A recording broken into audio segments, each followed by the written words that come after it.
তো hi guys, চলে এলাম তোমাদের কাছে আবার একটা নতুন ভিডিও এপিসোড নিয়ে। আর এই যে ভিডিও এপিসোডে শুধু দেখাবো তোমাদেরকে চেয়ার কিভাবে বাঁধা হয়, দেওয়া হয়। দেখো গাইস, আমাদের এই দিকে আমাদের বটম জালি মোটামুটি বাঁধা কমপ্লিট হয়ে এসছে, কিছু কিছু ক্ষেত্রে একটু বাকি আছে। আর আমাদের ওই দিক থেকে, ওই সাইড থেকে টপ জালি বেঁধে আসা হচ্ছে, সেটাও দেখাচ্ছি তোমাদের একটু পরে। একটুখানি তোমরা ধৈর্য ধরো, সবই দেখাবো। আর এই ভিডিওর মধ্যে তোমাদেরকে বোঝাবো যে চেয়ার চেয়ার কেন লাগানো হয় আর কেন লাগানো জরুরি। এই বটম জালির সঙ্গে টপ জালির মধ্যে, দুটোর মধ্যে কেন চেয়ার লাগানো হয় সেটাও দেখাবো। আর তোমাদেরকে যেটা দেখাবো, চেয়ার মোটামুটি কত পরিমাণ তাকে হাইট করতে হয়, তার সমস্ত ছোটোখাটো খুঁটিনাটি ব্যাপার সমস্ত কিছু তোমাদের সঙ্গে আজকের আমি শেয়ার করব। এই যে দেখো, মোটামুটি এদিকে আমাদের বটম জালি প্রায় বাঁধা কমপ্লিটের মুখে। আর একটু আমরা অপেক্ষা করলেই আমাদের এদিকে মোটামুটি বটম জালি কমপ্লিট হয়ে যাবে। আর তারপরে চলো গাইস, তাহলে তোমাদেরকে দেখিয়ে দিই ওই দিক থেকে টপ জালির মধ্যে কিভাবে চেয়ার দেওয়া হচ্ছে, লাগানো হচ্ছে এবং বাঁধা হচ্ছে।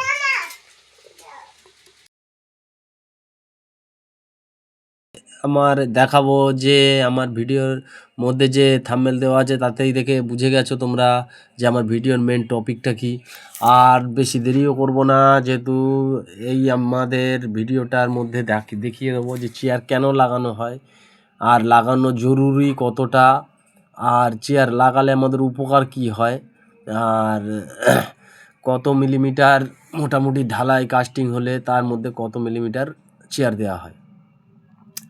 তো চলে এসো, দেখতে পাচ্ছ আমাদের এখানটায় সমস্ত খাটালের মধ্যে বটম জালি বাঁধা হয়ে গেছিলো। আর প্রত্যেকটা জায়গার মধ্যে আমরা এই চেয়ারগুলোকে বেঁধে ফেলেছি।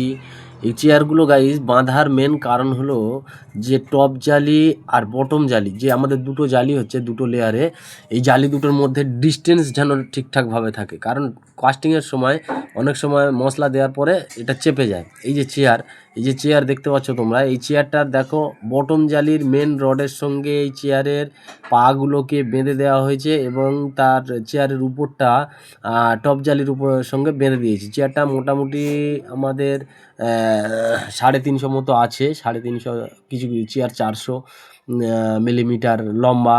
আর এই যে দেখতে পাচ্ছ যে চেয়ারের যে আমরা এই বানিয়েছি, চেয়ারের এই যে পাগুলো, এই পাগুলো মেনলি 300 করে আমাদের রাখতে হয়েছে। আর এটা 300 থেকে 400-র ভিতরে রাখা হয়েছে চেয়ারটা।